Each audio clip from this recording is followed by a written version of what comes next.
Alors nous sommes aujourd'hui avec Francis Cazot, instructeur de l'école de pilotage paramoteur à la Ferté-Gaucher.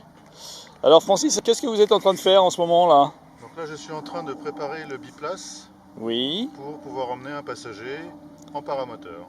Donc le pilote est derrière et le passager est devant et il a toute la vision du paysage. Alors le parapente et le paramoteur sont similaires, c'est-à-dire qu'on utilise les mêmes voiles. L'inconvénient du parapente, c'est qu'il faut une montagne ou un treuil pour pouvoir décoller. L'intérêt du paramoteur est de pouvoir décoller du plat grâce au moteur. Donc le moteur va nous servir à monter. Et une fois qu'on est en l'air, on peut couper le moteur et fonctionner comme un parapente. On joue avec on peut jouer l'air avec chaud, les courants ascendants, avec les thermiques, ce qu'on appelle. Et on est en mode parapente, bien qu'on soit un petit peu plus lourd quand on est avec un chariot comme celui-ci. On peut pratiquer de deux façons, c'est-à-dire avec le moteur sur le dos comme un sac à dos et l'hélice dans le dos, ou en chariot comme celui-ci, qui permet de décoller sans effort.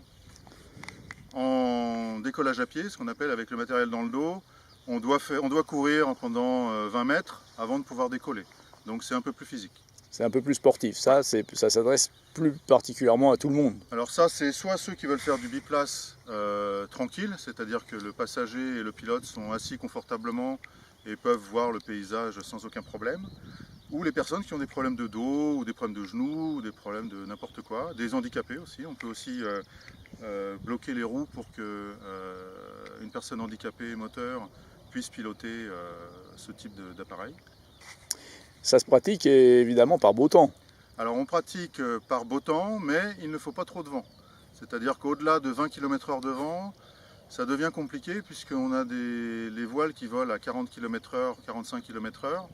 Donc quand on est face au vent, on commence à descendre à des vitesses qui sont à 10 km/h, donc on n'avance vraiment pas vite.